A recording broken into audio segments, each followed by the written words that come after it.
sort of stuff. So I'm getting lots of stuff. Are we game on, by the way? We've been game on for weeks. Awesome. So excited. It's been weeks. Wow.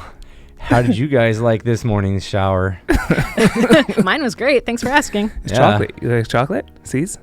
I'll take Yeah, some. it's good. It's like, what is it? Like almond cubes, bars, Excellent. I'll take almond some. stuff, chocolate. Happy Valentine's Day, everyone. Happy Valentine's Day. There's nowhere else I'd rather be. What's the single life like?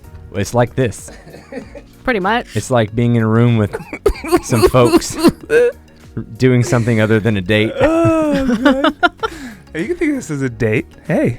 You know what? It's a modern style date.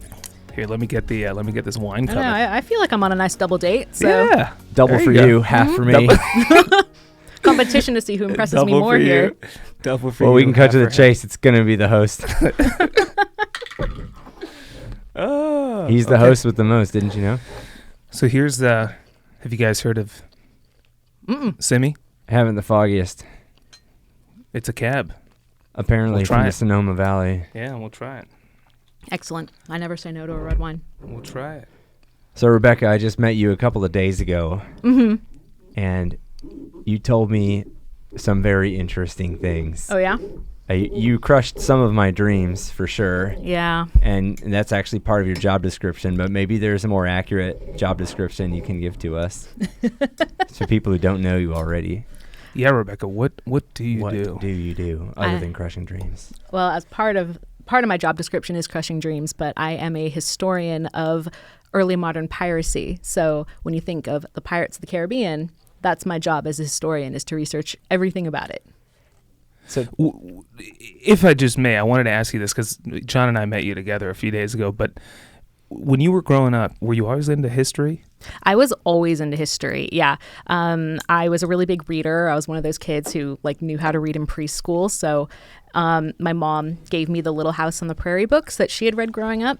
And, they take place on the Great Plains in the 1800s. And I thought they were so fascinating. I asked my mom, I was like, did people really live this way? And she was like, yeah, a long time ago. And after that, I just wanted to kind of learn everything I could about what I used to call back then as a kid. So that's kind of how I got into history, and it was always my favorite subject in school. When I got to college, I was actually, believe it or not, initially a biology major because I was also fascinated in diseases, but I'm terrible at math, so that didn't work out. And the electives I were taking world history classes, and I was like, this is my favorite subject. This is what I should major in. So I just kept going, taking every history class I possibly could until I kind of found the area I found to be the most interesting, which is kind of what's called the early modern period, which is the period between the Renaissance up to the French Revolution in European history. So age of exploration, early colonization in the Americas, early modern Britain, that sort of time period. So that's kind of my journey into being a history lover my entire life. Whoa. Do you know what it... Go ahead. can you give me an example of some of the dreams you like to crush best? So As a historian of piracy, yar. I mean, the number one dream is probably yours that I crushed the other night, as I was trying to make a good first impression. I'm a glutton for punishment, so hit me with it again, would you? All right, well, this goes out to everyone then who wants to be disappointed. Pirates never buried any treasure. Never. Did you guys hear that? It's never been a thing. Or if you want me to backtrack, I can say none has ever been found. But by the way pirates operated, there was zero reason or opportunity for any pirates to be able to bury any treasure. Sometimes they might stash stuff for safekeeping for a short amount of time, but then they would always retrieve it. So they never actually tried to bury a hoard of treasure, leave a treasure map, start kind of a wild goose chase. That all comes from, there is historical background for it. A pirate named Captain Kidd was rumored to have buried treasure, but he said he did to try to get out of his prison sentence, but nothing was found, and it ended up being a hoax. Did he get out of his prison sentence? Unfortunately not. He was executed on May 23rd, 1701. So God, she When was knows he the sentenced? dates. When was he sentenced? he was sentenced around, I forget the exact date, but it was around May 20th. So really soon before his execution. But he was in jail for 2 years before that. In So not a long 1699. process of appeals, I guess. No. It's a modern luxury. When people were accused of piracy and put on trial, they were generally considered to be guilty before proven innocent. So it was mostly like a show, and it ended up being kind of like a circus, really. And his trial was wild, total circus. Constantly saying he was innocent, them saying he wasn't. He said, no, I had a contract to rob enemy ships, and they said, no, we can't find it. But what's funny is it's in the National Archives, so clearly someone did find it. And he said, I've got witnesses. Let me get them. They said no. And then finally they said, okay, here's some of your crewmates. And the crewmates said, no, he forced us to be pirates. It was a whole drama. It's really funny. Crazy. All played out in public eye, I suppose. It did. For the sake of a good execution on the Friday. Mm-hmm. Oh. Absolutely. So I have to ask. So I admittedly am someone who knows little to nothing about history. It's never been. But it fascinates me because I'm that. So when people talk about history, especially when you go back like 200, 300, 1,000 years ago, the thing that crosses my mind is, how do you find out these things? Like, those people are long gone. Like, you could assume stuff, but how do you go from a history standpoint? Forget pirates. How do historians go about verifying that something they're looking into 2,000 years ago actually happened? Mm-hmm. Yeah, that's a very legitimate and awesome question. So if you're looking at something thousands of years ago, 2,000 years ago, let's say you're looking at ancient Egypt or the ancient Mesopotamian societies, you're looking for two things. Number one is archaeology. And archaeology for the ancient period is probably the absolute most important thing. You're talking like shared pottery and shared structures, like pyramids in one place and pyramids in another, kind of a thing? Exactly. And the most two important things, I remember a professor I had in college said that archaeologists look for are drains and graves. Like drains to kind of show the infrastructure and the technology, and also because they are literally an underground map of a city. And you can even tell through them what the wealthier part of the city, what the poorer part was, what the crowded areas were, what weren't. And then graves, of course, because that'll tell you what position a person had in society, what items were buried with them and why. And then we're also looking at written documents. Now, ancient history is tough because a lot of the translations are incomplete just due to time and damage. There's always the question of how well has something been translated. And so we're always cross-examining lots of documents, looking for patterns, seeing how it will match up with what the archaeology is telling us, what other societies are telling us. And then as we're going forward through history, we start looking more and more at architecture, art. All kinds of surviving art from every time period tells us loads about the society in every way, how people look, how they dress, and what is considered to be valued. What is the social structure? You can usually tell based on the size of a person in a portrait. So let's say there's a man and woman in a portrait. If the man is much larger than the woman, then we know it's a much more kind of male-dominated society, for instance. Yeah. And then more and more documentation kind of shows up the further we go. Like chimpanzees versus bonobos, for example. Yeah, pretty much. So would this also work in the opposite, where if you find a society where the women were larger than the men, it was women dominated? Yes. Yeah. And then, which was a lot more rare, but we would also find certain portraits in certain monarchies where the man and the woman were of equal stature, which means that they had, if not equal power, they had equal status and respect. Whoa. So like a king or a queen in certain areas. I have in my head a specific example, but I can't remember exactly what it is now. How do you account for biases in that? Like confirmation biases, for example, that we're projecting our own suppositions on their exploitations and their expressions, and also the volunteer bias of available information. These were artists from a time in the past, but surely not anyone could, say, commission an artist to do a portrait. So we'd only really have the very wealthy people making for themselves these pieces of evidence, which are the artifacts that we have. Yeah, that's also an awesome question, because there is this massive risk and reality of a lot of confirmation bias going in, or a lot of people having their own agendas. Part of it has to do with cultural and social trends of the time when certain historians are looking at things. There is also, just like any field, there's just going to be sort of trendy topics or trendy themes. So right now, in lots of areas of history, at least in my field, the early modern field, people are looking a lot at cultural history, history of emotions, history of science, and that sort of thing. So you're going to be looking at documents that you're going to be interpreting documents in a different way than, let's say, an economic historian.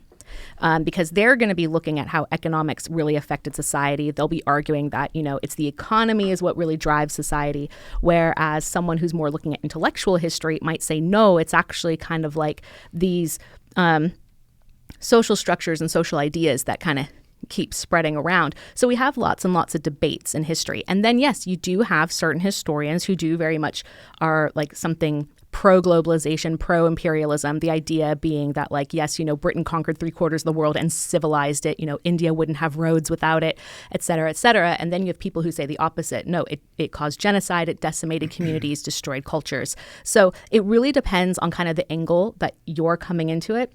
Now, historians always say they're trying to be as objective as possible and just go with the facts, but bias is always going to come in. They always have to come in with some sort of bent because there's little left to observe. Isn't it? Like, they couldn't have someone say to you, by the way, this is what India was like in 1810, or this is what India was like in 1610.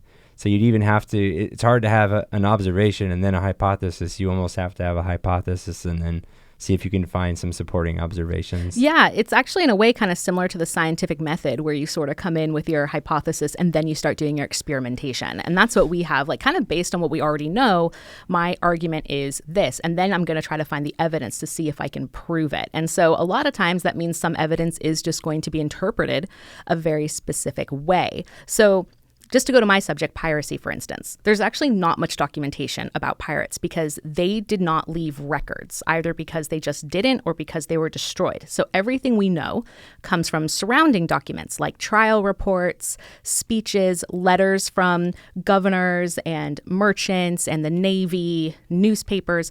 And so we're all kind of going in and examining them in a different way. For instance, we have some historians who say pirates were going in and destroying the economy and thus were a massive, massive threat to the growing American colonies. You have some who say that pirates were actually more of an egalitarian structure who were trying to really push back against a very difficult system, say in the Royal Navy or the merchant ships, which were very difficult. They're saying pirates were trying to actually make that better. There are those that say pirates were actually helping colonies going in by working with different governors.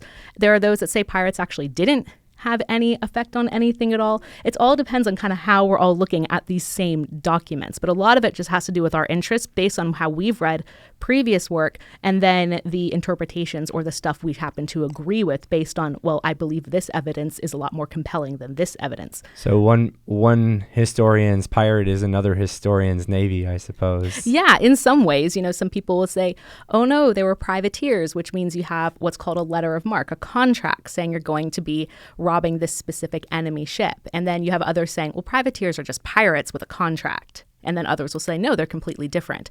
But that's what's kind of interesting about history is you do have all these debates, but it also kind of shows like history changes over time, meaning that we come up with new interpretations. Sometimes new documents emerge. Which is always really exciting. New archaeology reveals something such as, I think hidden it was treasure. Well, like, when I was living in the UK, I was there when they found the body of King Richard III, who had been missing for centuries. And then they finally found his gravesite, which was in a parking lot in a city called Leicester in the United Kingdom. So that was a really big deal. And so people who research medieval history were losing their minds. So this king is buried in a parking lot in Leicester? Yeah. Hopefully at the rugby grounds, because that would be hysterical. No, at a mall, I think, from what I remember. I remember I walked by as they were excavating. How did he get to a mall? Well, I guess the mall got to him. The mall came to him. Came to him. Yeah. The mall came to him, yes. So let me ask you a question about that when new things emerge, for example. If you don't mind, I'm curious because there has to be in history like the gold standard. You can make any supposition and go with any hypothesis and do your best to work backwards into proving it. But wouldn't it be amazing if sometimes there would be a present-day example to support in exactly the same conditions and you could see it happening?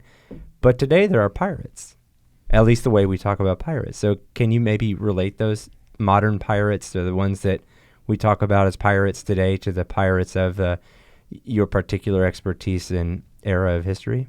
Yeah, so today a lot of the piracy we see comes out of Somalia, or at least over a decade ago. Why is that? What's up with Somalia? So Somalia, now my knowledge is a bit limited, so I'm just going to tell you what I definitely know, is that they've had lots of turmoil in their government, which has caused lots of poverty and lots of violence. And so as a result, a lot of governments have actually turned to piracy to get people to rob large cargo ships and also large cruise ships that are coming through that region around the Horn of Africa. So the governments have commissioned them. These are much like the privateers with a contract that we heard about in the past. Some. Now, there are some who are also doing it illegally. So it's very, very complicated. Whoa, so you're saying illegally. There is legal piracy.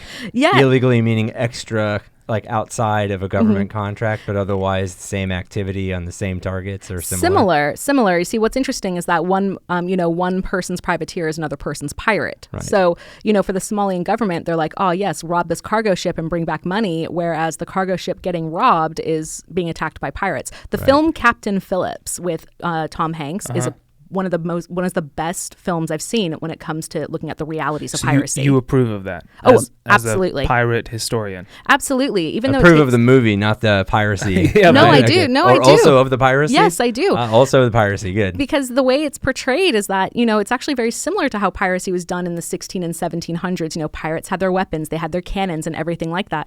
Captain Phillips, they have just modern day weapons. They have GPS and they have machine guns, and that's the only difference really. The motivations are the same. The way they do the attacks are the same. The way people surrendered were the same. They try to take inventory on when they got on the cruise ship to see what was there, what they could steal. But then things get out of control.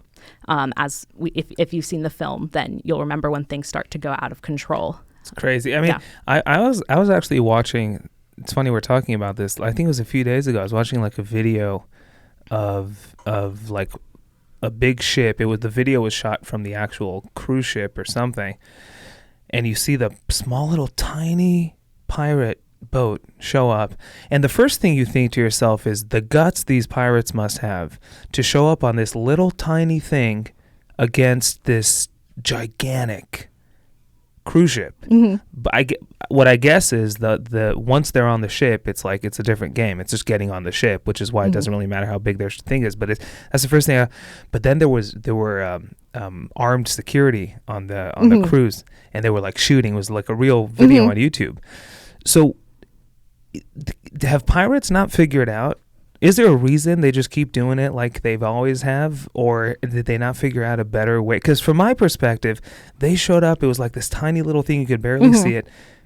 Is there a reason for them sticking with that crazy way of doing things? Is that just how it's always been done? Is there no thinking behind it? Could I hazard a guess? Yeah, hazard a guess. Okay, I hazard a guess. I'm not an expert in any form or fashion, but if you're going to be a pirate, you have to be willing to lose. They're not dumb about it. They know the risks, I would presume. So you either have to be very wealthy and willing to lose a little, or completely destitute because you have nothing actually to lose. So if you're in a tiny boat attacking a giant cruise ship, it's because you had nothing better to do, actually. This would be my guess, to put that on the line. It's like straight up suicide. Well, it can be. It's actually risk reward. Yeah, because then you get the whole... And if you say, maybe you're in a fisherman's village or something, or a fishing village, and now there's no fish. What are you going to do on the East Coast? So you're saying East these people are Africa? hungry. Maybe. But I hazard my guess. Yeah. Maybe there's just very wealthy people trying to get wealthier the easy way by commissioning people who are already broken in a bad neighborhood and have nothing better to do. Yeah. It's pretty common. It just caught me... crime formula in the world. Caught me by surprise. The contrast. Because nowhere else in the world, when I think about, people robbing people or, someone taking something from someone, I'm trying to think of another situation in the world where it's common for the person taking to be so small relative to the one they're taking from, which is really interesting. Okay, so I've hazarded my guess. How far off am I? You're not too far off, honestly, but it's kind of like individual cases. So there were lots of pirates, both then and now, that did sail on much smaller boats. And This could work to some pirates' advantage because they're faster. They're able to kind of maneuver a lot quicker, whereas large ships are slower. They can be fast as well, but they're going to be much slower at maneuvering. Ooh, that's a good point. So you They're sneak more up in the middle of the maneuverable. Yeah, night. they can sneak up. Now, at the same time, pirates usually wanted a very large ship because then they could be really powerful and get the other ship to surrender very quickly. So that's always a big goal. Today, with these smaller ships we're seeing, again, I'm hazarding kind of what I know.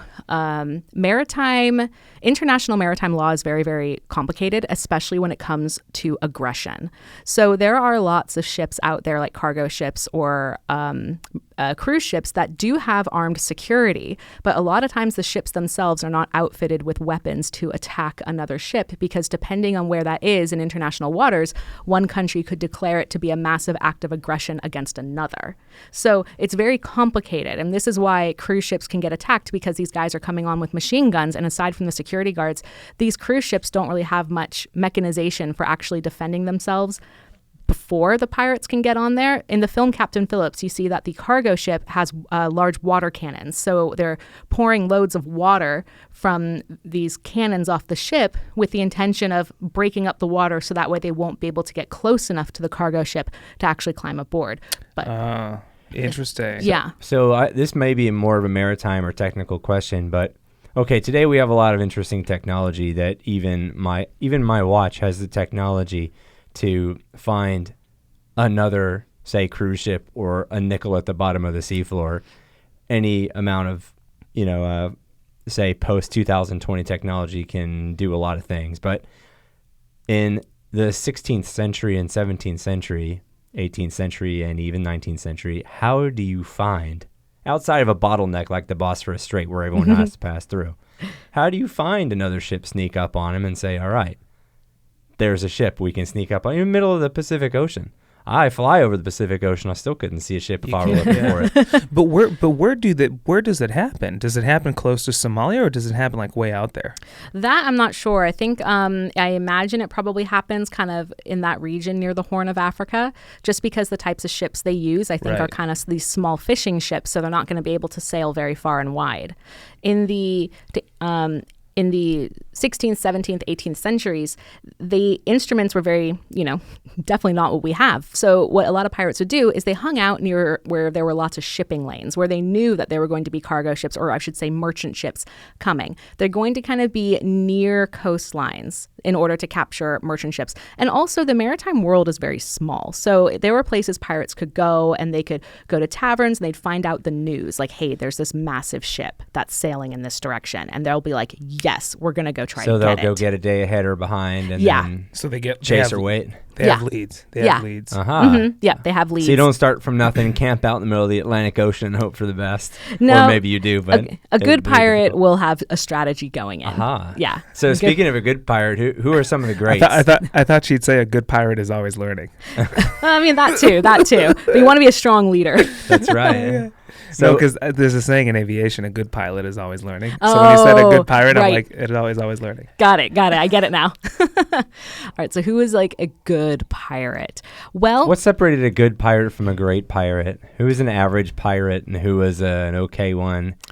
Yeah, I can tell you definitely a terrible pirate. I can tell you like your standard pirate. I can tell you some good pirates. All right, I'm ready. Now, all these pirates I'm going to mention were all killed. They were all captured and killed. So we have to keep that in mind. The vast majority of pirates... Otherwise we might not know their names, right? Exactly. So because they were really, really good, I guess.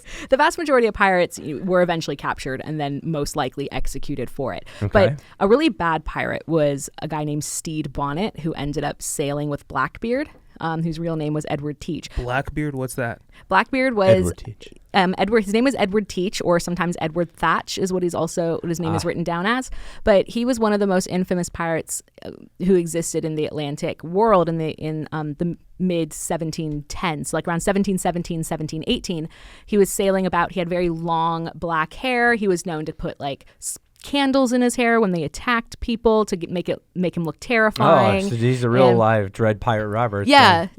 So there is some like inspiration from the Dread Pirate Roberts. We'll talk definitely. about him. We'll talk about him. And so, but you have someone like Stede Bonnet, who was actually, he had no sailing experience, and he up and decided one day, I'm sick of being a rich plantation owner, so I'm going to buy a ship and I'm going to hire people to be pirates and I'll pay them a salary. And a lot of pirates were like, all right. Well, A wealthy man. He was an entrepreneur. yeah, but a lot of pirates didn't really respect even. him. They're like, oh, okay, we're getting a steady salary, but no self-respecting pirate is just going to buy a ship and pay us a salary. The whole point is we get loot. But he led some bad expeditions against Spanish ships, and, you know, their ship is almost destroyed. Stede Bonnet, it gets a horrible injury that, like, permanently cripples him a bit. He teams up with Blackbeard, and Blackbeard's like, okay, cool, I get a second ship. But Stede Bonnet is still so incompetent that Blackbeard basically betrays him one night, kind of gives him up and make sure Stede Bonnet gets arrested. So that's a poor pirate. Yeah, I do have a soft spot for him because he was being just so dumb. He was just so dumb. He tried, but he tried. Now Blackbeard, in a way, was a pretty good pirate. I'm not saying great because he didn't actually amass that much wealth. And he only operated for about 2 years. But he was a really good pirate because he was very famous because of his looks and because of the amount of ships he was able to plunder. But what's interesting is that he wasn't very violent. In fact, he never killed anyone, and he always ordered his men never to kill anyone.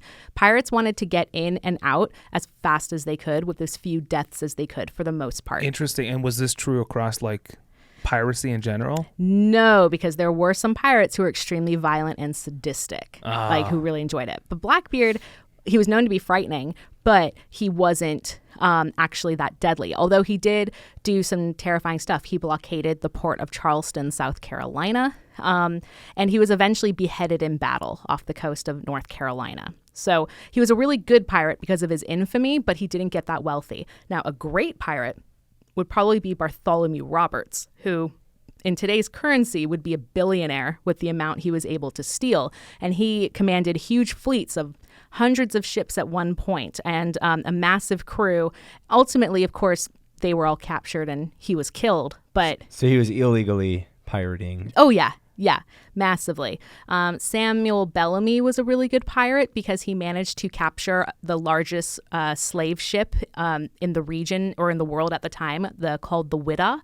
He was able to capture that, and it was full of all kinds of gold and coin and wealth. And the only reason why he didn't succeed is because he got caught in a storm and was shipwrecked, and all but 2 people in his crew were killed in this storm, including himself. And all the money washed up on shore off the coast of Massachusetts, which caused people to go wild and try to get the money. So he was great, but he was killed in a storm. Who is the longest operating successful pirate that you can think of off the top of your head? That is a really good question. I think I'm curious because I want to know about the what was shelf like the life. Retirement age? Yeah. Well, is it like mandatory retirement? Retirement at 65. You lose your medical, but when you lose your head. It was pretty rare for a pirate to be able to quote unquote retire. Some were lucky enough to do so, but the average lifespan of a pirate, meaning life as a pirate, was about 2 years, if you were lucky. Were most of them killed on duty? Yeah, a lot were killed either in battle or they were captured. On duty. That's crazy. I have so many questions. So you said something a few minutes ago about this pirate. You said he was good, not great, because he didn't make a bunch of money. He didn't bring a lot of money back. Mm-hmm. So that got me thinking, what made or makes a good pirate? A good pirate needs to be, one, a good sailor, willing to fight to the death and be really brave in battle, and be willing to take the risks it takes to rob ships. A good pirate captain is going to be one who embodies all of those skills, is fair and to the crew, giving them equal distribution, which pirates were known to do. But the best thing to make a captain the best pirate was to be able to capture really large prizes, really large wealthy ships. If pirates were sailing for a while and not capturing very good ships or not capturing at all, pirates would sometimes mutiny or oust their captain and put someone else in. What's a really fun example of one of these mutinies that occurs? A really good example, it was almost a mutiny, it was actually Captain Kidd. So he was operating as a privateer in the Indian Ocean for the British. But the problem is they weren't capturing the ships that he had promised his crew that they would as privateers, because they get to keep 80% of the loot as their payment, while 20% goes to the government. Quite a commission. I can't believe It's usually the government's opposite involved. now. It's huge. But the thing is that they weren't capturing as many ships, and a lot of his crew were starting to get really angry because they felt that he was passing up good opportunities. And so they began to threaten mutiny until finally Captain Kidd kind of had no choice but to rob a massive ship. He didn't want to because he was like, it's a Dutch ship. We're not really supposed to be robbing Dutch ships. Turned out it was an Armenian ship. So they're like, okay, that should be fine. And the people were threatening to mutiny. So he captures it. Turns out it's an Armenian ship built by the French, captained by an Englishman. So this is what will get him wanted as a pirate, ultimately. Oh, son of a gun. So that ended up being a really complicated situation. Great. So when you say that, this is new to me, that the government is involved in any way. I did not know this. I just thought that these are people. So that would, from a legal standpoint, mean that if I'm sailing and pirates take my boat, essentially now I have beef with the government. You could. Because they're an extension of the government. It's like a modern day Blackwater operation. It depends. So if they were privateer with a contract from the government and they were the enemy ship, then absolutely. The Spanish would often arrest British privateers saying, no, they are pirates. And the British are like, no, they were legally employed. And that would be a whole problem. There were always lots of tension between the British and the Spanish because of piracy in the 16 and 1700s.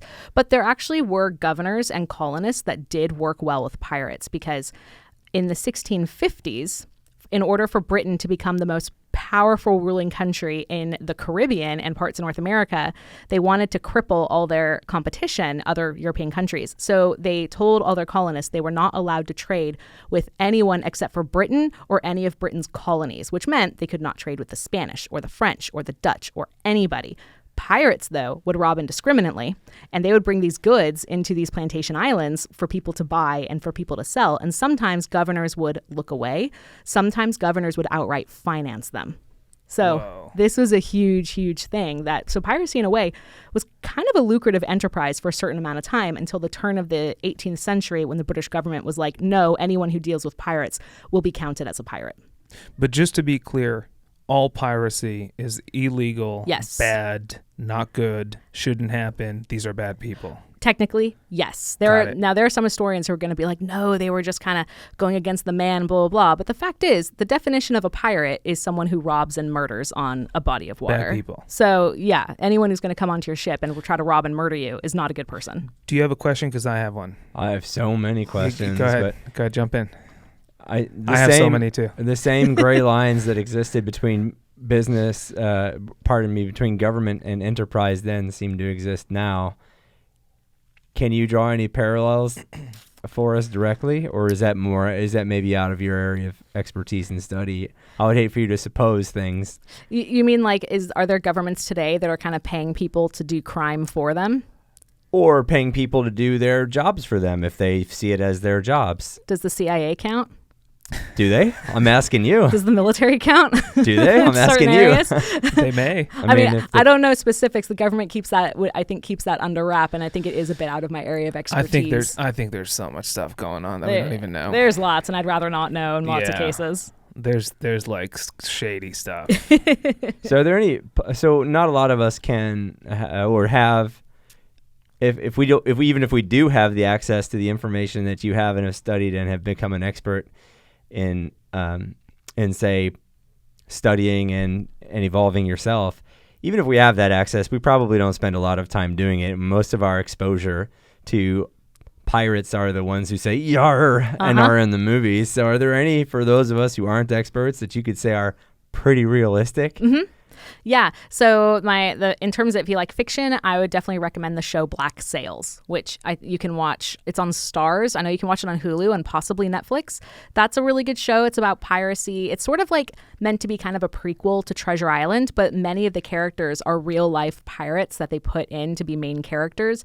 And the way it shows kind of the organization of piracy and the corruption and the government and the weird politics behind it, how pirates operate, everything. The details are great. I love that show. And I think if people kind of want a really good, strong show that's entertaining, but also kind of shows a lot of the realities, definitely watch the show Black Sails.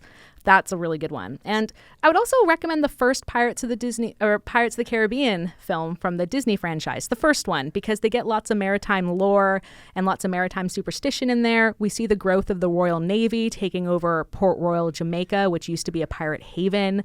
So you see like their methods of trying to keep piracy away and kind of the politics behind it. So that's another fiction one I would really recommend. Have you watched the show Dexter, the TV show? Saw the first season. So Dexter, this is what I keep thinking about. So Dexter is about, if you watch it? I have. I'm trying to put together. Here's the correlation. So check out my move. Here's my move. Okay. So Dexter is a serial killer. Right. And the audience falls in love with him. He's like the cool. He's the protagonist. Right. So you're on his yeah. side, which is crazy to think. Like if I told you watch the show, The Serial Killer, and you'll be on his side, you'll be like, yeah, I don't believe that. So what I'm thinking is, you said what we established a few minutes ago, that all piracy is bad, shouldn't happen, illegal, they're stealing, whatever. Do you find as a historian, as you're researching different ones, that you might connect with them, not fall in love with them, but maybe connect with them just like I do on Dexter with like the serial killer? Mm-hmm. Although they're doing bad stuff, do you find that maybe you just connect with one more than another in a certain way? There were some accounts I came across that sort of kind of changed a lot of my perspectives of piracy, such as, I'm not saying I'm like a pirate sympathizer, but I'm saying that like it's very complicated. And this is because there were pirates who were in it for legitimate reasons. You know, there were some that said on the scaffold as they were about to hang when they would give a speech, which was kind of part of an execution ritual. And there were pirates who said, you know, if the Navy didn't treat us so badly, if the merchant ships didn't treat us so badly, if all you superiors didn't treat us so badly, then we wouldn't be forced to go into piracy. Mm-hmm. So there were people who did feel that they had to do it legitimately. Pirate ships were a place where a lot of people who couldn't get employment elsewhere could go, such as freed enslaved people or people who are still enslaved, criminals, you know, any sort of kind of social reject in a way could go onto a pirate ship. They were very diverse places. So they could be a place for many people. Now, there were some also pirates who had families. They had wives, they had children, and they would often at the scaffold implore them, you know, please don't hold this against my wife. She was always very against what I was doing. This is not her fault. You know, some wrote a letter to, one pirate wrote a letter to his mother saying, you know, I'm sorry to leave you behind. I know we'll meet again in heaven. Please take care of my children. You'll have to be both father and mother to them. So I'm like, you know, this letter was found. This letter was found. This letter was published because he wouldn't give a speech. So the spiritual chaplain of the prison they were staying at in London, which is called Newgate, and the spiritual chaplain's called the Ordinary.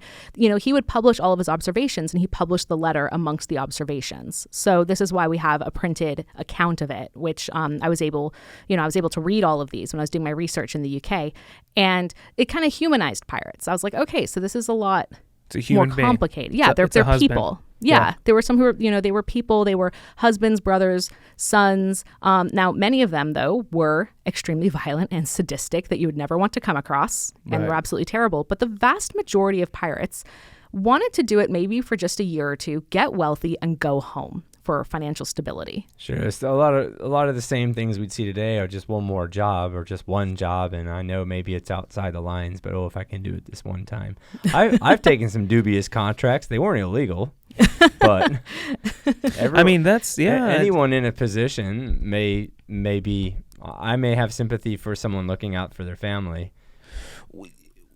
I'm assuming, I don't want to talk, I think piracy in general has decreased as the years have gone by. Yeah. So here's my question. Was there one thing, or according to you, what do you think's the one thing, if you had to pick one thing, that caused that decrease to happen? It's not one thing, but the biggest thing is that, at least for what's called the golden age of piracy, which is like Pirates of the Caribbean piracy, that's the time period we look at up until about 1730, from like 1670 to 1730. It kind of ends around there because...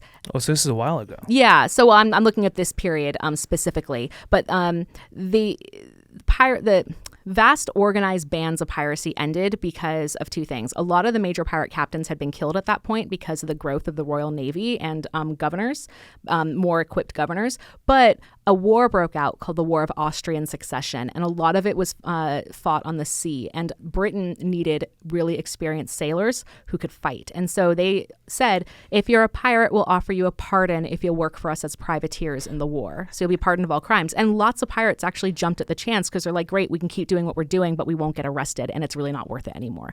So after that war breaks out, we never see such organized bands of piracy again, except for certain times in the 1800s off the coast of China and the China Seas. We have a woman and her husband. The woman's known as Madame Chang colloquially, and she commanded a fleet of like 1,000 ships, and she was so successful as a pirate that the Chinese government paid her to retire. 1,000 ships. 1,000 ships. When you say ships, you mean like how big? I don't actually know how big, but I think they were pretty big. So paid her to retire or bought out her enterprise and reappropriated it perhaps? Ooh, good question. That's a good one. I actually don't know. I've always said paid to retire, but I like that theory. I have to look into that a bit more. All right. He's making you a better historian. He might be. Yeah, this is how, you know what? A historian is always learning. Happened. A good historian is always learning. There seem to be such blurred lines between a government and an organized or an organization of crime, and some people will say the governments are just the most successful organizations rather than say the ones who are benevolent. I mean, there's a level of benevolence that leads to their success, just like you're saying. Any pirate who would be supremely violent may not have a crew for very long, and anyone who's a little bit too soft also will not have a crew for very long.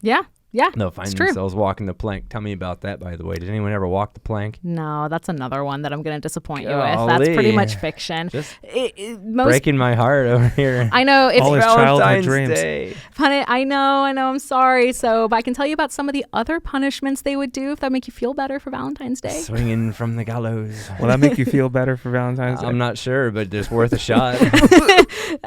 So pirates, they didn't really throw people off the ship. They would usually maroon them, leave them kind of on an island without many provisions, or sometimes they tie them up and beat them. The pirate Samuel Bellamy was known to order people to drip hot wax onto his victims, but the most brutal punishment you could get was being keel hauled, and this is where a rope is tied to you, you're thrown overboard, and your body will drag underneath the bottom of the ship, and at this point barnacles and all this stuff is attached to the ship. It's sharp. Oh yeah, how long would you last? I mean, just long enough to drown, right? I mean, yeah, one of two things would generally happen. You would either drown, or you would be so ripped up by these barnacles that you would either die of your injuries or probably infection, or you'd be horrifically disabled for the rest of your life. Oh, and they did this just because they were sadistic. They would do this oftentimes if they captured people and tried to force them into piracy, and then the people refused. Why would they force? Just because manpower? Manpower, exactly. Whoa, so it was like free manpower. Mm-hmm. And there were some people who'd be like, okay, I'll join the pirates. But most of them, at least at their trials, would claim, I was forced into this. I took no part in this whatsoever. Wow. Yeah. Was that ever a successful defense? Sometimes yes, sometimes no, because they're like, oh, really? If you didn't take any part of it, then why did you take your share of the loot that these pirates stole? Which we found in your locker. Yeah, pretty much, exactly. So if that happened, they were like, no, you were a pirate. If you took your share, you were a pirate. And they're like, they said if I didn't, then they would beat me to death. Doesn't matter. You took your share. You're a pirate. How often did these things reach trials?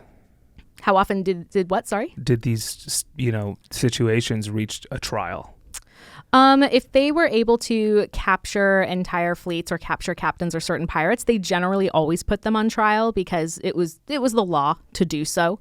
They couldn't just kill people at sea unless it happened in battle. But generally, the goal was to arrest them, put them on trial, and execute them, because sometimes that way you could do it publicly and let the people know, right? Yep. Because if you did it on the open ocean and just got it done with, it'd be their story and yours, and you'd be the pirate, wouldn't you? Yeah, exactly. So yeah, that's why they would do it, kind of put on a show. And, also sometimes they have to check to make sure, like, were these people actually pirates or were they just caught up in a weird situation? So it was the law to put everyone on trial to see. So I have to ask you, Rebecca, what is it about history that draws you to it so much? Is there one thing about history that you go, this is what I love about it?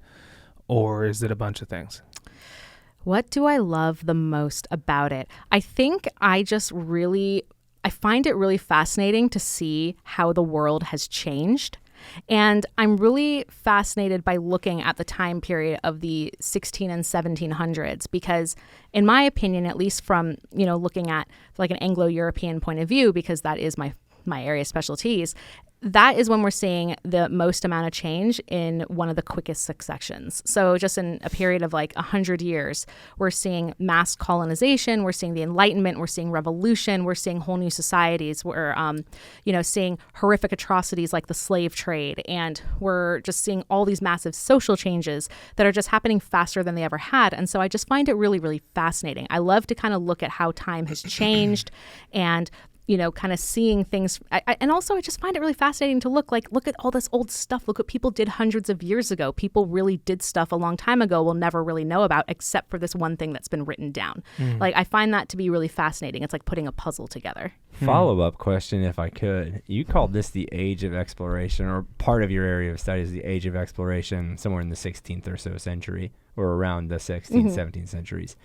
And these let her take a sip of her wine. She'll have time while I ask. And you also mentioned that the world changed in such a way at such a speed that it hadn't happened before. Have you ever been to Luxor, or possibly Al-Aqsa in Egypt? No, I've never been to Egypt. There's a place called the Valley of the Kings. I've heard of it. Which you might get a kick out of if you're into this kind of thing, because you'll see artifacts in tombs. There's just 1,000 of these tombs being disinterred all the time. There are ancient temples that have hieroglyphics and tell you stories that you thought were make-believe, but maybe that they are, but at least they're recorded on these great giant 5,000-year-old pillars or 6,000-year-old pillars. I was there and saw a newly unearthed tomb of some king, because some other one was closed and they just opened this one. And in each section of a tomb for one of these royals, you'd have sort of something a tribute to their empire, and then something that was a tribute to them in the second section, and the lower third section was more personal. And it was just the tomb, the sarcophagus, as it were, with, say, a few personal items that were the most relevant to their individual lives. So backing out of that, you'd have relics of their kingship or queenship in some cases. And I remember walking into this one, and on the left there was a painting of the world.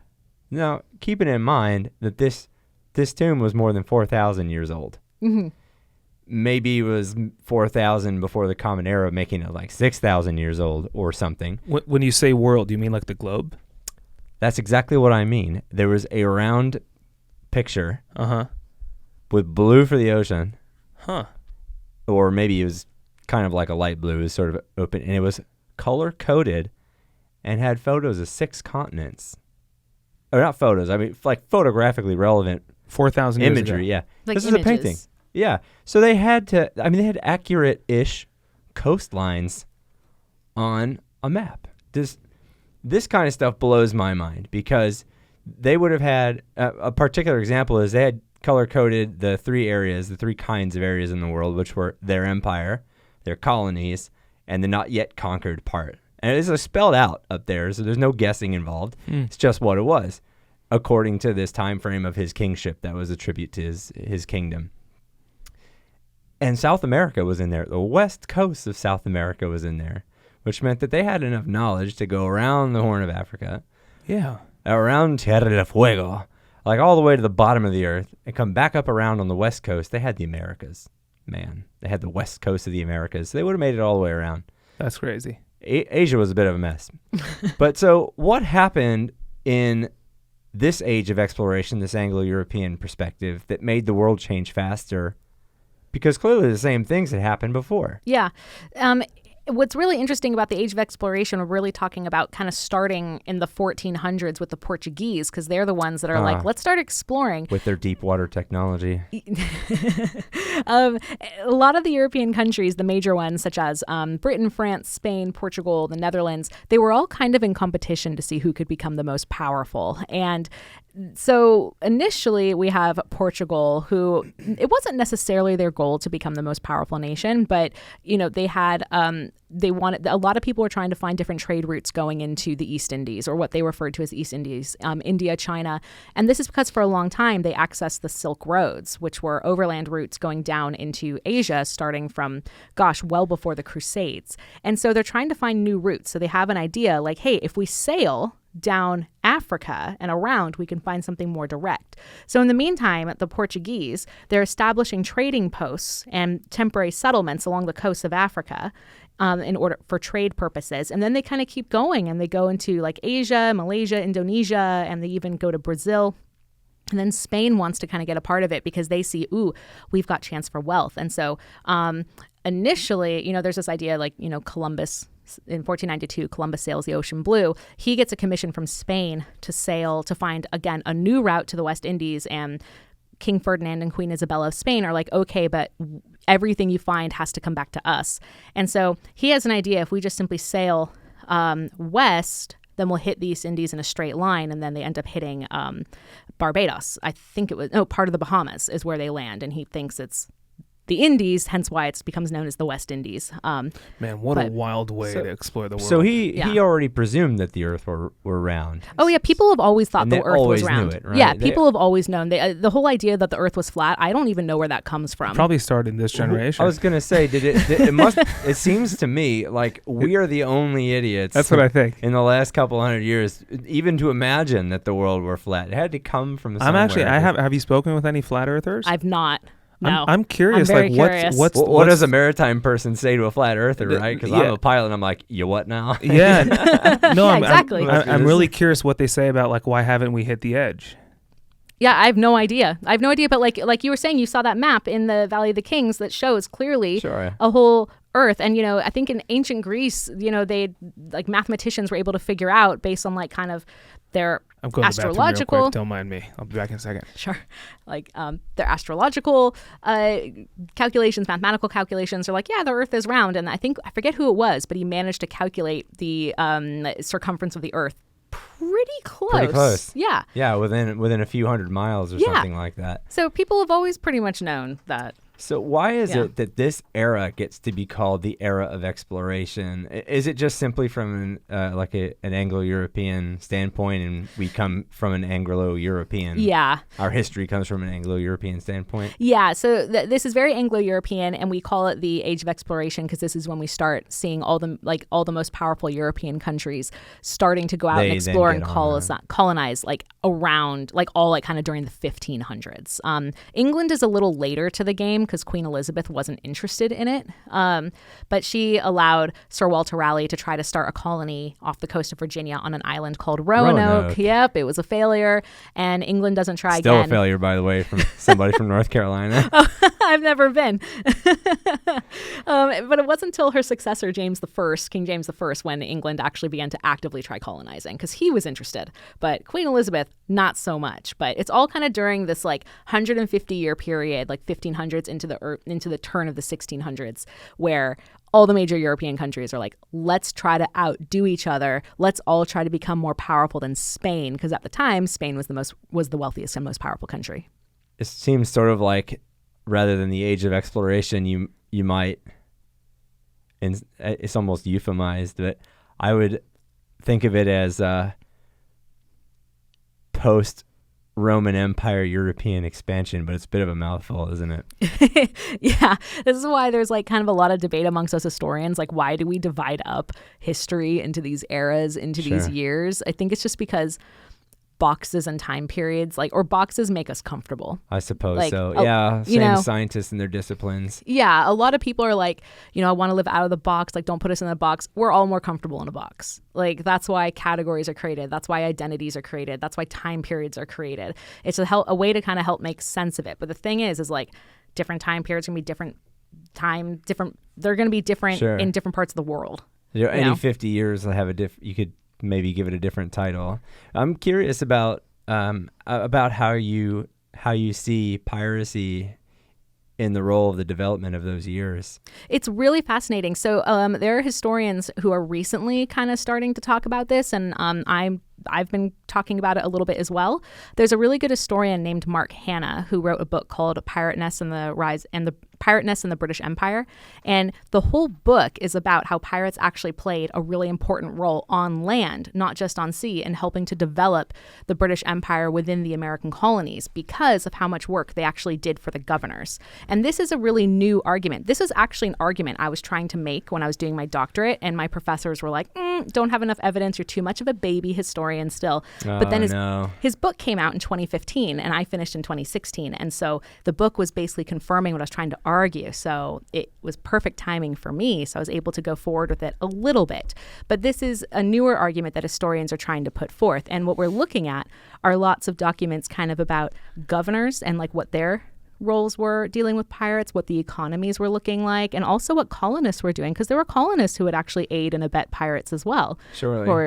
For reasons that I said earlier about, bringing in these goods and these economies. And, you can argue that the rise of piracy also led to a complete reorganization of the Royal Navy. I'm sure if there's any maritime historians listening, they might say I got that completely wrong, but that's my historical interpretation. I love history. Yeah, sure. I mean, what would the need have been to reevaluate the function and efficacy of the Royal Navy, if not for a power struggle of some kind? Maybe the rise of piracy inspired such a thing. It could have been part of it, definitely. I mean, there's also the fact that, these countries are always competing against each other, especially, Britain against the Spanish. So there's lots of theories. There are some that say, pirates didn't actually play much of a role at all. But those are usually people who don't study piracy.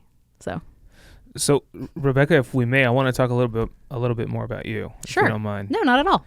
So, you always loved history. Mm-hmm.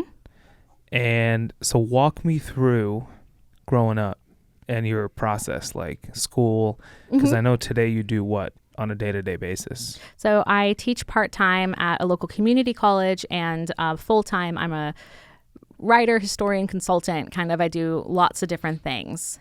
I consult on various podcasts. I consult with documentaries, and I write lots of articles for historical magazines, online publications, and I've published a book. I've got another one coming out in April, and I'm writing a third at the moment. So love it. So we'll get to all that. So so take me back to you being a kid. Yeah. What's your first memories of I love history? It was definitely when I read the book Little House on the Prairie, or I think it was the first one in that series, Little House in the Big Woods, when I was about 6 years old. And I was just so fascinated about these people who are living without television and electricity, and a whole chapter about how they'd churn butter to make it. And it was such a process, but I found it fascinating. I'm like, oh my God, they're able to live in such an interesting but different way. And I remember my mom saying, yes, people lived this way 150 years ago. And it just blew my mind. So I was just really curious about all kinds of things back then. And as I went through elementary school, learning a lot about Native Americans, which we do here in California, because Southern California is Chumash land, basically, I found that really fascinating about Native Americans and the horrible things that happened to them because of white settlers, such as, disease and kind of taking over tribal lands. But I found that history really fascinating. And in middle school, 6th, 7th, 8th grade, we start going deeper. 6th grade was ancient history, which I loved. I was absolutely obsessed with this paleontology, because as a kid, I was really fascinated by dinosaurs. And so it kind of, going back and digging up these ancient civilizations. And then I read a book. This is kind of funny. I read a novel that I was way too young to read called The Clan of the Cave Bear, which was huge in the 80s apparently. And it's these sexy caveman romance stories. And I was 12. Ooh, caveman. Valentine's Day. Do you want to come back to my cave? Yeah. It was I was Did they 12. ask? I guess. Where else would you go back to? Yeah. I mean, did they ask? I don't know. But I remember that she would know history. Tell us about that when you get a chance. Sure. But I just remember that book being so fascinating, taking place in with Neanderthals and that sort of stuff. It's ridiculous when I talk about it, but I found it interesting. So it was just always, history just kind of stayed my favorite subject. I just loved learning about where things came from. I liked learning about people and origins of things. But it's interesting because at the same time, I always really loved my science class. That was my other favorite. And I was really fascinated with diseases after my high school bio teacher read us the first chapter of the book The Hot Zone, which is about Ebola. And I found that really interesting. So I actually was a bio major initially in college. Yeah, I wanted to study disease, but I don't have good math skills, and my favorite electives to take in college were history classes. And so I ended up changing my major because I wasn't doing well in chemistry. I couldn't hack it in physics because I'm not good at math. And I was like, well, I'll change my major to my other favorite subject, history, which I actually like more than biology. So I just kind of kept going with it. I just absolutely love learning about It's just your thing. I could anything. tell you light up when you talk about it. Yeah, no, I just love it. It's so interesting. I love teaching it. I love reading everything I can about it. I have my specialty, but, I took as many diverse classes as I possibly could during my undergrad and my master's because it's just such a cool subject. If you forgive me for inferring, it sounds like you get a lot out of the stories themselves. Yeah. And I'm curious if you have any anthropological bent to it, like how societies carry on this way, or if you could walk me through that. Yeah, I haven't studied anthropology formally, but I took one class on it in college, but I've always been very fascinated by the idea because it is studying culture basically. And I've always really loved that as well, because in order to kind of study the past, you should know the culture and how the societies run. And I am very driven by kind of the stories that come out of it. And I love seeing the parallels for how things used to be in the ancient world compared to today, and finding we've never been that different, really. Technology has changed, but people have kind of always been people. People are people. Yeah, people are people. Governments have changed, laws have changed. There's always been collusion with pirates. There's always been collusion with pirates, and plausible deniability and convictions thereafter. Yeah, isn't it amazing? People are people. Yeah, it hasn't changed. Of course, ideas and philosophies have changed. Today with human rights and everything like that, that's actually quite a new concept coming from the Enlightenment period, really.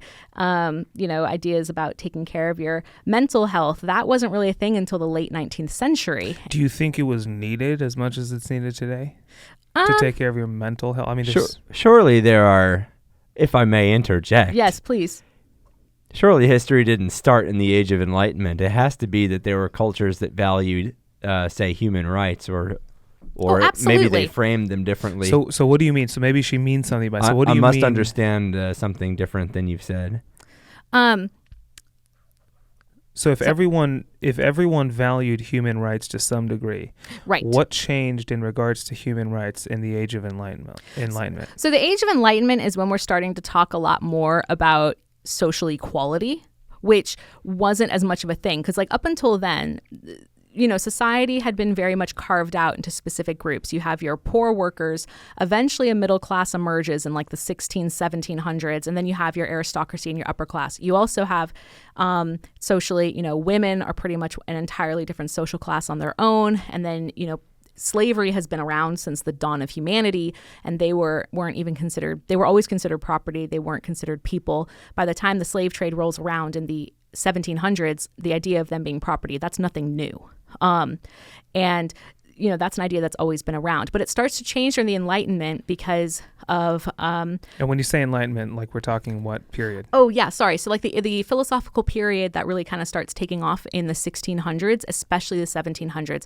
really starting in France, but kind of transferring to all throughout Europe. And part of the reason why it spreads so fast is because of the invention of the printing press, which makes print really cheap and widely available. And so literacy increases. And so information spreading a lot faster. We shouldn't have to separate people out. There should be more equality. Women were starting to advocate for themselves more than they were able to before, thanks to the printing industry. Was that an era when you might find a portrait of a royal man and woman of the same stature, possibly the same size? You might find some, but I think there were some that also came out of the ancient world and even the medieval world, or with certain cultures, in different places around the world. It really kind of depends, because there were matrilineal societies. Sure. But even those were quite complicated because, even if a society was matrilineal, women were still more confined to the home while the men were kind of in a lot more leadership positions. Usually when we say something was matrilineal, it means the family line was through the woman, not the man. But that was rare. Do we know what made women and men bigger or smaller than each other in different societies? Well, because it can't be that if we're in a society where the woman, runs the show, she'll physically become bigger. Like, it must not work that way. No, it doesn't. It's just it's kind of all about perspective. When someone's painting any picture, they want to draw your attention to something in particular. So it's not really a representation of reality. No, it's a representation of how it's of their art. Right. I gotcha. Yeah, I wish I could name specifics. Unfortunately, I cannot. We'll have to bring an artist on next yeah, time. You need an art historian. You need an art historian to do that. Interesting. Yeah. Okay, got it. So if today someone, like for instance, let's go back in time to I don't know. Let's think of women's rights. Mm-hmm. Interesting. So if like 80 years ago, a woman wanted to, bring that point across, mm-hmm. she would draw something that shows that women don't have the right to vote. Mm-hmm. And then today, someone would draw a woman voting mm-hmm. type of thing. So you're interesting. So it's the representation of their expression, right, at the time in different societies that made the woman bigger as well. Okay, I was mm-hmm. thinking it's like a real physical thing. Oh, like, no. Okay, it's just all representation. Yeah. Would it be almost caricature difference? We're talking like a male who were, say, double the size of a female. Would it be that severe, that direct of an expression? Or would it just be like a regular height difference, maybe another inch or two? Probably the latter, but what you're saying about the former in terms of caricature, that would happen in more like certain types of political cartoons, or if you really, really, really want to influence people's opinion about a specific subject. Sure, public art is often used as propaganda in any age, isn't it? Yeah. Do we know much about these societies where the woman ran the show? I don't know very many. There were Native American societies here, like, pre-European, that did have more. They were more matrilineal. I forget exactly which one it was. Might have been the Cahokias in the Midwest, but I'm not positive. But meaning that the family line kind of came from them, and women were able to kind of take more of a leadership role. They were able to get divorces. That's a really big thing. If a woman had the power to get a divorce, that was huge. So in such as the Code of Hammurabi from ancient Babylonia, there were clauses in there for circumstances when a woman could get a divorce, but it was still very, very difficult. In places like ancient Greece and Rome, it was almost impossible to get a divorce. In the Middle Ages, almost impossible. You had to really prove what the problem was, but it was difficult to do. So you can kind of tell like which societies were a bit more, which were better for women, a lot of times based on if they were able to keep any property and if they were able to get a divorce. Like how Very easily. interesting. Yeah. So do you as a historian often get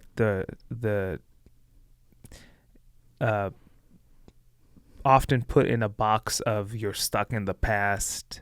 I don't know any stereotypes of historians, but are there any? There's some, it kind of depends. Like, I think there's like kind of like I've heard like the stereotypes like, oh, historians, like, they don't know technology. Like I've had professors kind of joke like, I'm a historian, I don't know technology. Or, there's some that are like, oh, like, in the ivory tower, or trying to create their own sort of propaganda. That's a big thing right now, kind of the age of misinformation. Right, it's like because what I'm calling information it. is so easy to make. Yeah, and right now the big thing is like no one likes educated elites, as they put it. So there's a lot of that, like, oh, they're just trying to indoctrinate people. And then, it's kind of funny, even historians, we have stereotypes against other types of historians, like in good fun. Sure. Like I had one anthropologist and another. Yeah. Like always at each other's throats about whether there was war or peace or something like this. Like I had a professor joke once who said everyone before 1500 or anyone who studies history after 1800 is basically a journalist. Anyone who studies history before 1500 is basically doing guesswork. Everyone in the middle is doing actual history. Like kind of that joke because we said so by someone studying anything in the middle. Exactly. Who wants No, to that's believe the they're thing. the only Exactly. historians. That's a good point. Exactly. So, we have like, historians kind of have stereotypes amongst other different types of historians, as we're always kind of making fun of each other in some way. But, for me, coming from my end, it's all good natured, So as a historian, do you find yourself or have found yourself in life, not blaming, but sort of finding yourself interacting with people and thinking to yourself, God, I wish they would look more to the past than they are? Do you think there's a need for that? All the time. Absolutely all the time. Not because history necessarily repeats itself, but because patterns always emerge and they're cyclical. We see lots of cyclical patterns. A lot of people have been making comparisons, today with politics, like kind of like to what the rise of fascism was, or autocracy, like, in the 1930s, that sort of thing. So these are patterns. I have always said that I believe, at least in the States, every single president needs to have a historian on staff, like as part of the advisory. I've never heard. I don't think so. Really? Huh. No, I'm available. Biden, Yeah. I'm available. There you go. So Uncle Joe could use Uncle Joe, any There you help. go. I'm sure. I could help you. Help you Yeah, articulate little things. history. Incredible. Okay, so how do you does that frustrate you when you talk to people and they just don't care about the past? Yes, all the time. In a few ways. One, today, I don't want to get political. You knock yourself out. It's fine Yeah. if we're not even on the same page. Yeah. We're human. Like we're living in America. Exactly. So, like today, I'm liberal and everything like that. Like, I hate labels, but it's what we do to make ourselves Good comfortable. for you. Hey, that's what you But are. You don't need a label to be comfortable in here. It's No. Valentine's That's Day. what. Yeah, there you exactly. go. Oh, thank you.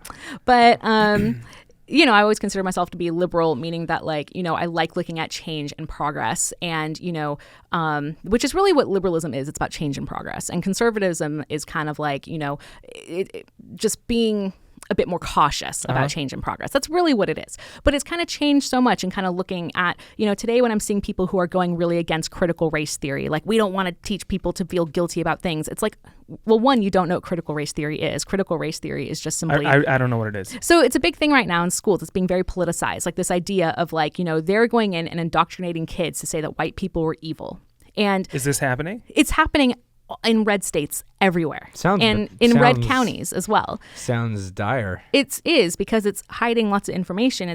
And so there's certain counties, certain school boards that are like, you have to report a teacher if they're doing anything critical race theory. The reality is critical race theory is actually a very small field, and it's kind of simple. You're just basically looking at how marginalized groups were marginalized because of the majority, which was almost in most cases white.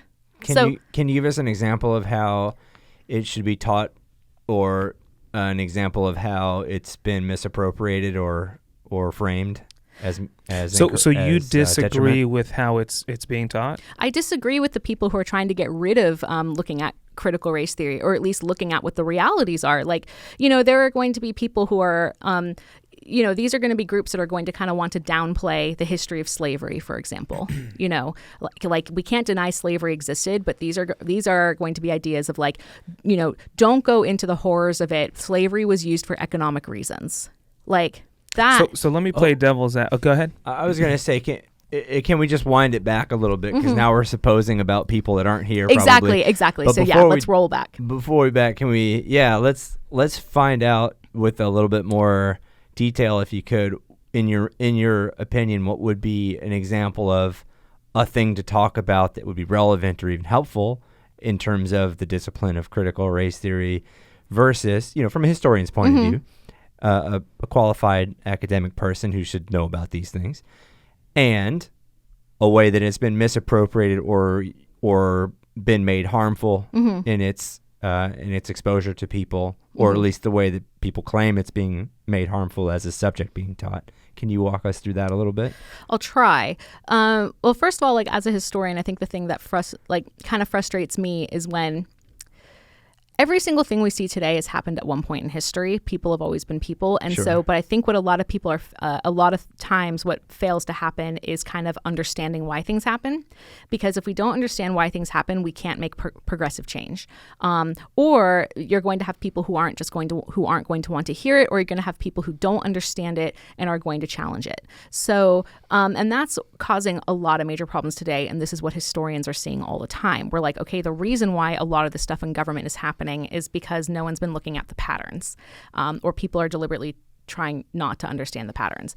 And so as a result, in order to, when the social stuff is starting to happen, this is when people start trying to control a lot of information and knowledge. And we're starting to see this, such as Tennessee recently banning Art Spiegelman's graphic novel Mouse about the Holocaust. They banned that from school libraries and school curriculum, and which is a shame because it's probably the absolute best work ever written about the Holocaust.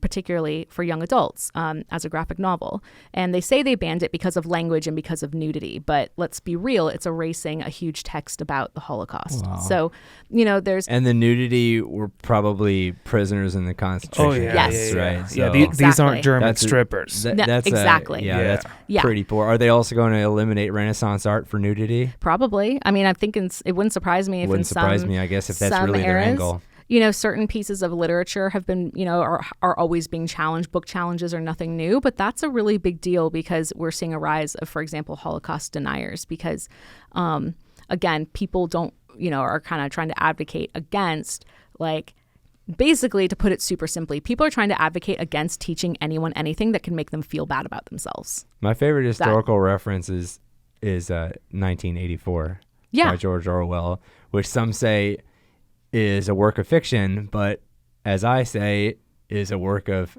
reality and just a reflection of some, you know, it seemed to be at the time a caricature. It was posed to me when I read it as a child as a warning or something like that, of something that could happen. And I wonder at the time if it's not just something that George Orwell witnessed and was almost trying to express in euphemistic terms so that people could really internalize it without having to get political, much like Animal Farm or something, because we live through these similar events today. Yeah. And so I ask you, is there anything in your discipline specifically, just like Yoel had asked similarly, I suppose, something very specific that you think you wish people knew today that would help us maybe... About the past, that would help us get along today a little bit better? That's such a big question. I think it's all on you to repair the world right now in this answer. So I hope you. No, so let me try and ask that in a different way. Yeah. And it might hit you differently. What about the past that you learned has shifted the way you see the world today? That's why Yoel's the host and I'm the guest. I think something, and it's something I teach, is the theory of the 7 markers of civilization, of what makes a civilization thrive and function. And off the top of my head, I don't know if I can remember all 7, but make a civilization thrive in a function. Yeah, like thrive and function, meaning like really grow, expand, and always be like a successful, thriving, sustainable society. even, as opposed to 7 other markers or something that make for their detriment, or is it just like an infinite number of additional things that cause them to fail? It's just kind of like these like ideas of like, you know, if a society is going to form and progress, it needs to have certain things like stable food supplies, stable government, a stable social structure, some sort of cultural religious belief. You need to have, you know, similar language, similar oral culture. You need to have technology is a huge one. You got to have because that's what helps society progress. So, you know, because what this does is it unifies places, but also allows things to progress.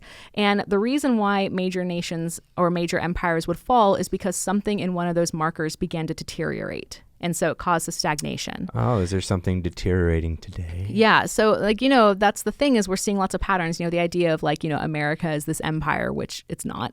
It never has been. You know, America as this quote unquote empire, you know, saying like, oh, it's cracking, it's failing, and blah, blah, blah. And it's, you know, it's... I feel like that's been said for just years. It's been said for like ages and ages and ages. I think pretty much most... favorite narrative or something. Yeah, right? Most countries are probably saying that about themselves at some point. Just like every election is the most important election ever. Of all time. Yeah. Exactly. And I think something to just kind of take away is from the past is that there have been lots of changes, but at the same time, there haven't been. Like everything that's happened today has happened before, and we've always gotten through it. So in some way, shape, or form.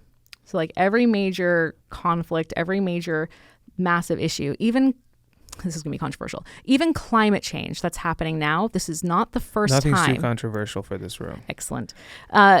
Climate change today, climate change has always happened throughout history in ways that have completely reframed the entire world and all civilizations. Granted, it's never happened as fast or as devastating as today, but we've gotten through it before. We will get through this again. I mean, I don't know much about climate change, but you can't deny that all these exhaust fumes are not doing something.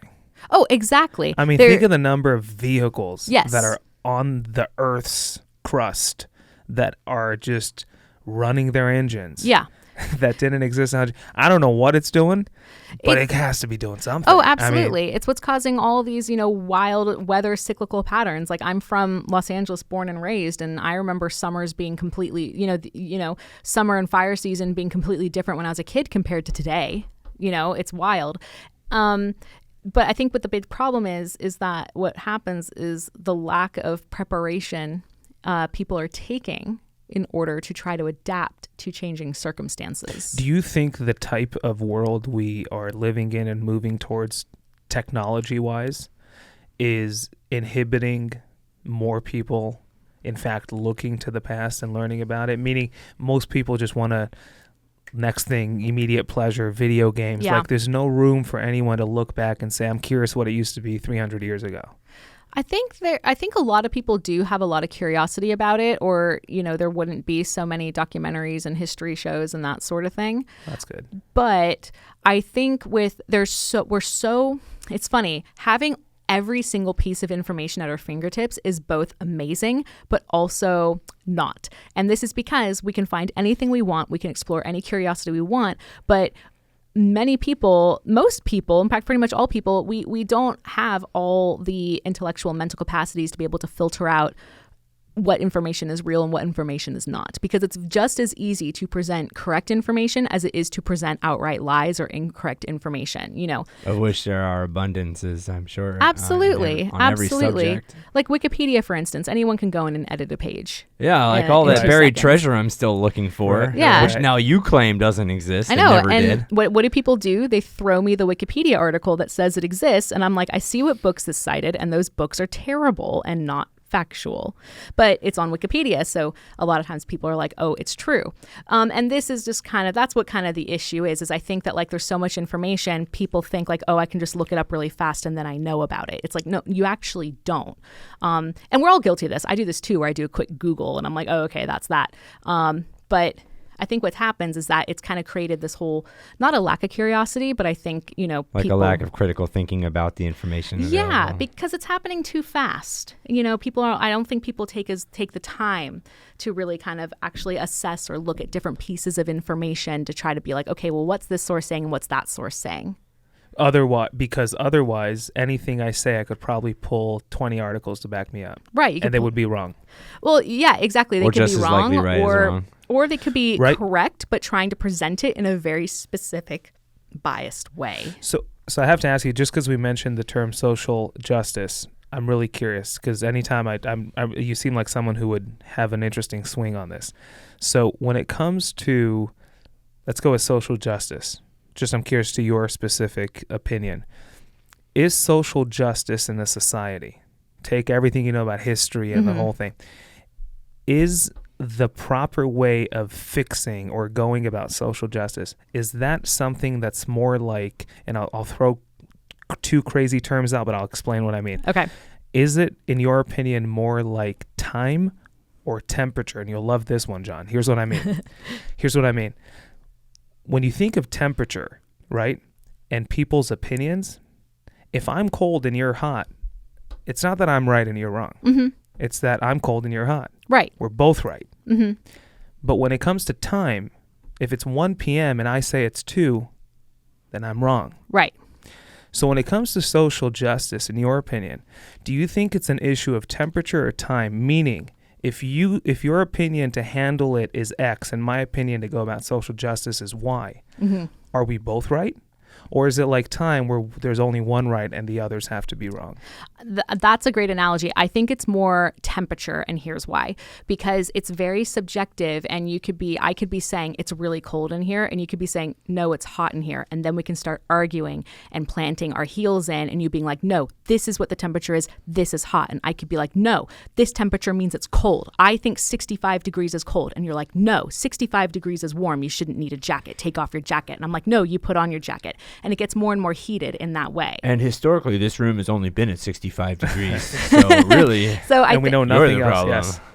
Yeah, so I think temperature is probably a lot more accurate in terms of that, because people will have, people look at one thing and they'll interpret it a little differently. Neither one is necessarily correct nor incorrect either, but people will have kind of their belief about it. And the more you're being told you're wrong, the more you're going to dig your heels in and say you're correct. That I agree with you. So if it is a problem of temperature, meaning we're both right, how do you go about bringing people on board and living the way you think people should live in a society, if I'm right too? Well, a lot of it is, being able to find some way of really reaching people and getting people to really, believe you. And you have to have a certain type of charisma. You have to have a certain type of presence and be able to reach the right type of audience. So people who, people who are able to reach a very large group of people to believe something ridiculous, for instance, in a way, that is very smart to do. They are very smart people to be able to do that in order to know how to rile up people and get people to follow a certain belief, such as flat earthers, for instance. Whoever comes up with that idea, whether or not they actually believed it, they were smart enough to know exactly how to build followers. And so, where was I going with this? No, we're talking about the whole temperature, how you go about a society where is there a way to bring people on board? If we're all right. You have to be very good at communication. You have to be able to know how to use social media to your advantage. Like, here's the thing. Again, not to get too political, but President Trump, for instance, when he's kind of going about saying, like, these people are terrible, those people are terrible, this, and this, he is very, very good at what he does. He knows exactly who he's speaking to. He knows exactly what to say. He knows who he's appealing to. And frankly, I hate to admit it, he is brilliant at that. You know what, Rebecca? I give you a lot of credit for clearly not being on the Trump train and being able to give him credit where it's due. I give you a lot of credit for being able to do that. Hats off to you. Thank you. Thank you. Yeah. This is, as sometimes I say, as a historian, this is kind of what we need to do. I've got my two sides. I've got my, this is my opinion and I'm correct. And then I'm like, historian Becca, where I'm like, no, well, this is how the reality of how things work and blah, blah, blah, blah, blah. So I do my best. Thank you. I love it.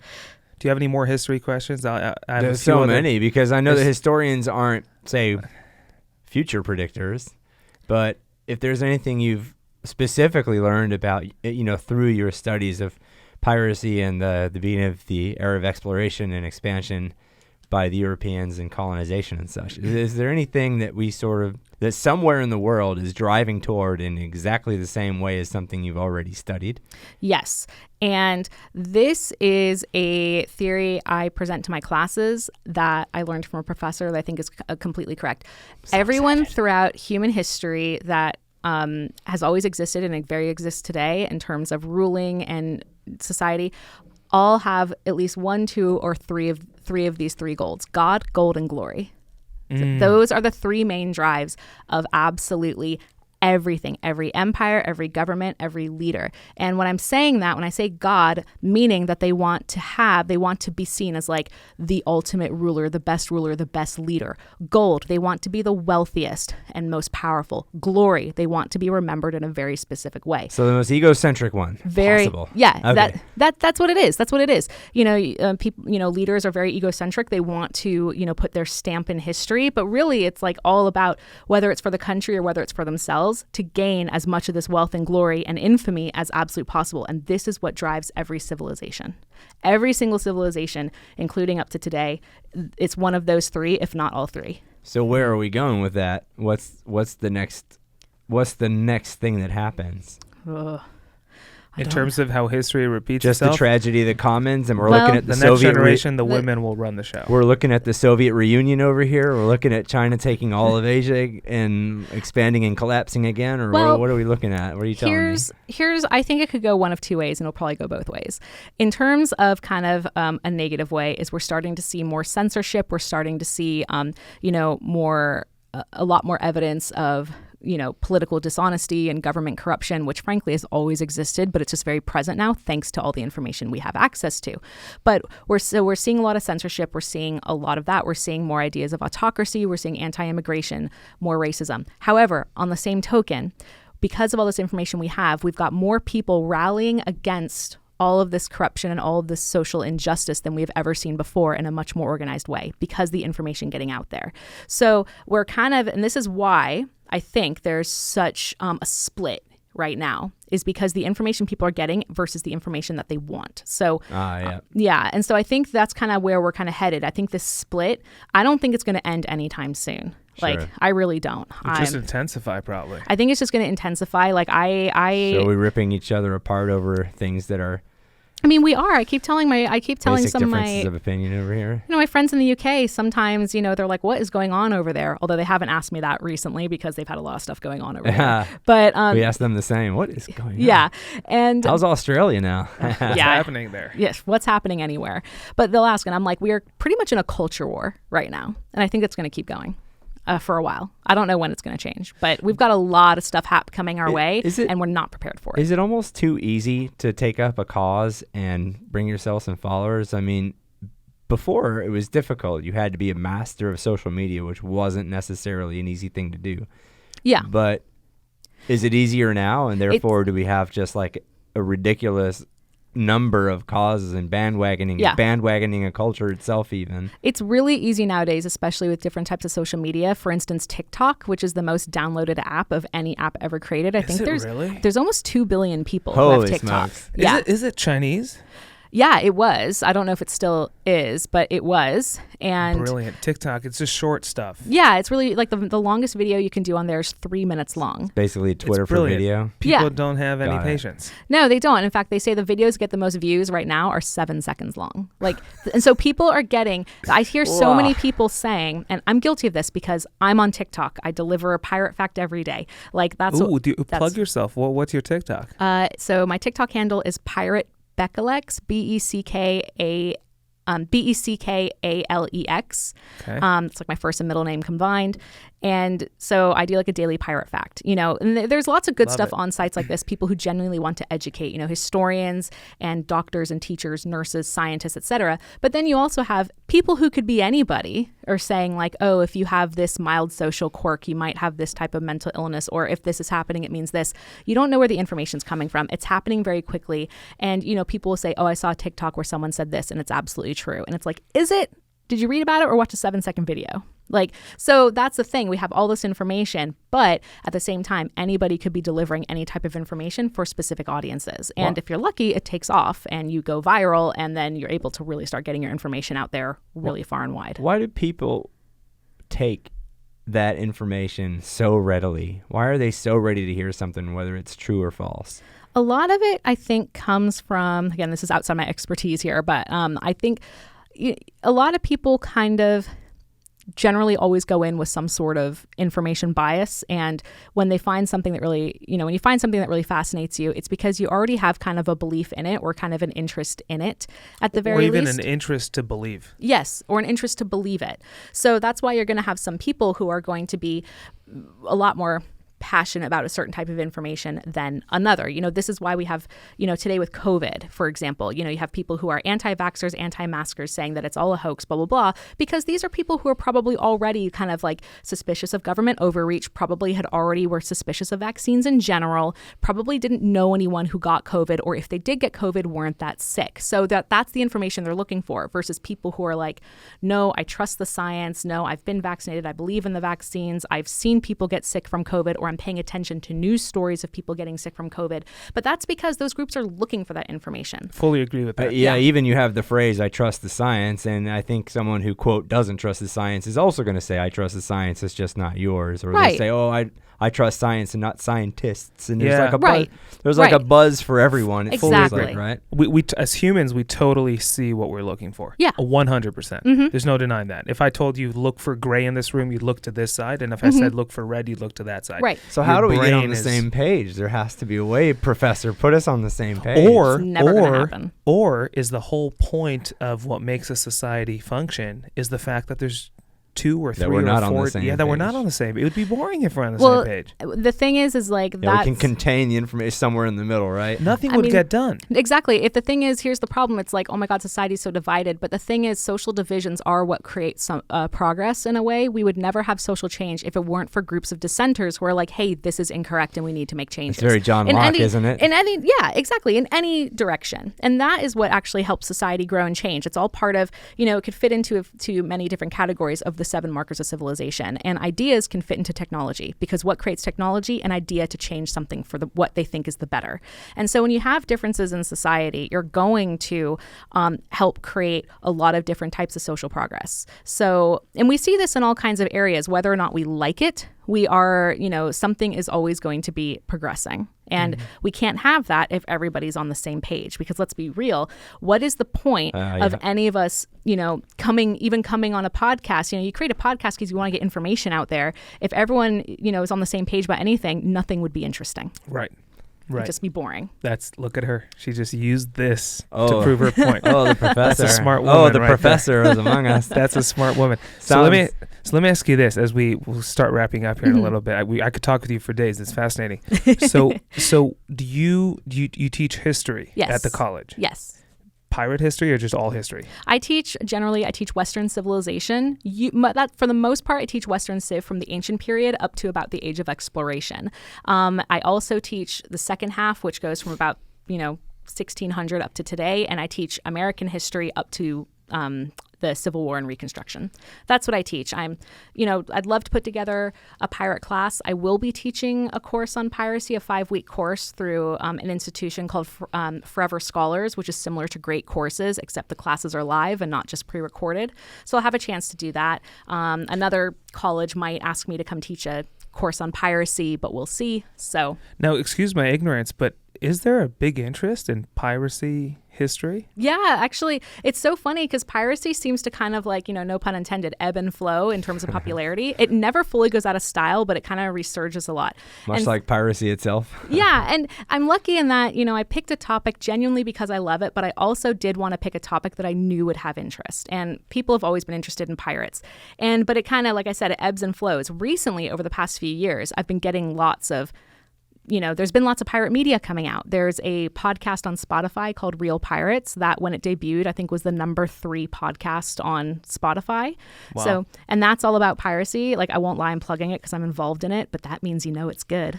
Plug anything you want. But it's Valentine's Day. Oh my God. All right, I'll keep going. I couldn't but yeah, so what was I going to say? Yeah, there is a lot of interest, and a lot of colleges. A big thing with colleges is that they don't like to admit it, but colleges are a business. Universities are a business, and there's been lots of drops in enrollment, especially lots of the humanities departments like history. And so, a lot of ways to get people to enroll in the class: get a course that's going to interest people. Totally. Class on piracy is going to interest people. I would have taken it as an undergrad. Most people I know would have taken a course on that, versus your general American history, government politics, European history. There's always loads of niche subjects that people be interested in, but piracy seems to be one that is definitely one of them. I did not know that until I met you, so this is incredible to me. So I teach people how to fly. And when people ask me, I think I was telling John this the other day, maybe I did not, but if you'd line up 10 pilots and ask them each what makes a pilot, you'd get probably 12 answers. Yeah. My personal belief, and this is coming from teaching people how to become pilots. So I'm taking someone off the street and making them a pilot. Mm-hmm. So it's an interesting question, what makes a pilot a pilot? Is it someone who could fly the plane? Is it someone who, in my humble opinion, what makes a pilot is someone who thinks a certain way. It's really a different way of thinking. Mm-hmm. What, in your opinion, makes a historian a historian? Ooh, good question. I think what makes a historian is someone who is curious and wants to dive into the past to try to identify patterns that we can see today. That is kind of my definition of historian. And I say that also because I don't want to gatekeep the profession. I don't believe you need to have a PhD to be a historian. I do believe it's essential to try to, at least study history in some way, just so you know how to interpret theory. But I think what makes a historian is someone who has a very genuine curiosity to really dig deep, searching in the past to find patterns for today. That's kind of what I would say. Love it. We'll get wrapping up here. Do you have any last burning questions? So you don't go to sleep tonight. I have an entire episode worth of questions for historians, I think. Yeah, I love it. So as we get things wrapped up here, what would you tell? I'm sure you tell this to your students all the time, but what would you tell someone out there who is the same age you were Mm-hmm. when you figured out, holy cow, I'm kind of into this whole history Mm-hmm. thing and, how they used to live. What would you tell someone who thinks, yeah, I want to be an historian? Also, actually, I did hear this. Tell me if I'm right or wrong. There's like the stereotype thing, not stereotype, but there's this thing that I've heard numerous times that you can't really make money with a history degree. No, I think that's incorrect. I think if you want to go and be like a straight up historian, like a professor, then you're going to run into a lot of challenges and problems because there are very few full-time jobs for that. So that can be precarious. But what I tell my students, when you study history, you've got loads of transferable skills because you learn writing skills, research skills, analytical skills, organization, hitting deadlines, critical analysis, critical thinking. I didn't think of that. Loads of things you can translate. This is why lots of people who major in history will often go into fields such as law, journalism. A lot end up going into things like marketing, public relations, because you're studying society. I've known people who study history that went into med school. You must be a phenomenal researcher. Yeah, exactly. You have to be a researcher and you have to be able to analyze and interpret. And so these are really, really transferable skills that I think a lot of people don't quite realize. So, people who are like, oh, the humanities won't get you a job. I'm like, well, okay, if you want to be a professor, then you're going to have a hard time. But think about all the things you can do with these specific skills. But you have to work for it. You're not just going to wake up with your degree and be like, give me this job and you'll get it. Right. You have to market yourself. You have to network. You have to put yourself out there. Seems like anyone studying the humanities is studying it maybe and they become a better human with those skills. Not maybe the most employable kind in a specific profession, but any profession, perhaps. As long as you're interested in a subject and as long as you're passionate about it, ideally, even if you can't do something with it directly, you can find something from it that hopefully you can apply to whatever your current position is. And let's say you did stick in the history, swimming pool of jobs. What's a typical, you'd work for what, like a newspaper, a magazine, or what would historians do? So a lot of historians will do a few things, but it does get tricky. And here's the catch. A lot of historians might work for a museum, but nowadays you probably need to get a degree in museum studies or some sort of like a museum master's degree, or at least do a lot of work in museums as you're in college, internships, jobs. In addition to the history. Is that like a gate-kept industry? With certifications it's because there's a lot of gatekeeping happening in a lot of industries because of, again, just there's lots of history majors out there and they're kind of finding okay, a lot of people study history and want to work in a museum, but they actually don't know how museums operate. So they're like, okay, let's create a specific field for it. So if you're a historian and you want to go into something very history based, you need to get a certification alongside it. So museum studies, if you want to work in a library or an archive, you should get some sort of certification for that or a degree in that. Teaching as well, if you're going to want to be a teacher, like a lot of historians do, a lot of people who study English as well go into teaching, you're going to need to get a teaching credential. Fair enough. You might not always need it for a private school, but you better get either a really high level degree to make them look good, or at least get teaching experience, which you will get if you're going for a PhD because it's kind of a requirement. So I do have one last question for you as a pirate historian. Yes. If you ever felt like you learned enough or too much and you had enough of the piracy in your life, would there be another subject that you would start all over again because you find it deadly that's a good interesting? question. What else are you into? Even history. History is fine. Just some other era or some other specialty or some other. Gosh, it was between pirates and the history of plastic or something like this. Right. But what could it be? I love the classical period, like ancient Greece, like classical Greece and Rome. I minored in classics in college, so I would love to kind of go back and dive deep into kind of learning about classical history, mythology, and the philosophy, because that's another... More stories. Yeah, more stories, but I just find the area so interesting because there's so many parallels you can take from there up to today. If I was going to take something completely different, that has nothing to do with history or academics that I would find interesting, I've actually always I'm really interested in cosmetology, such as like being doing hair. I find that to be really There you interesting, like how people are, There's some science behind it. yeah, and no, some there art is as like well. being like a hairdresser, understanding like, kind of the science behind hair and, people dye their hair, like mixing the right color and how to treat hair well. I have very curly hair and it's difficult to work with really curly hair because a lot of people don't know how to do it. So I've always been very fascinated by it. So like whenever I get my hair done, I'm always like, ooh, what product are you using? Why are you using this? Why are you cutting it this way? Because I'm genuinely fascinated. So that's something, if I was going to leave academia behind, I would probably like go into that. Amazing. Thanks for Love it. having me with Thanks you for guys. having us. I have one last question. Yeah. Does history repeat itself? No, but it's cyclical. There are patterns that are cyclical, What do you mean? such as So history itself does not. no. But what does? So certain types of patterns. So like right now we're seeing, a lot of, again, the misinformation, a lot of trying to censor what's being taught in schools and, certain book bans. We've seen this before, like heading up into World War II with like So the what rise of stage is fascism. this on like 10 stages of fascism? What stage is this? Number 7 or 8? I don't know all the specific stages of it, but made I up think 10, but I think we're in some of those early stages.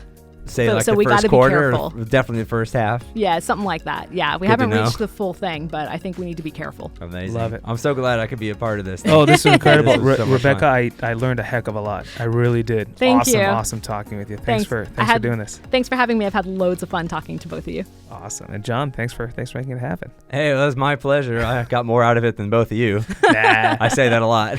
Happy Valentine's Day to everyone.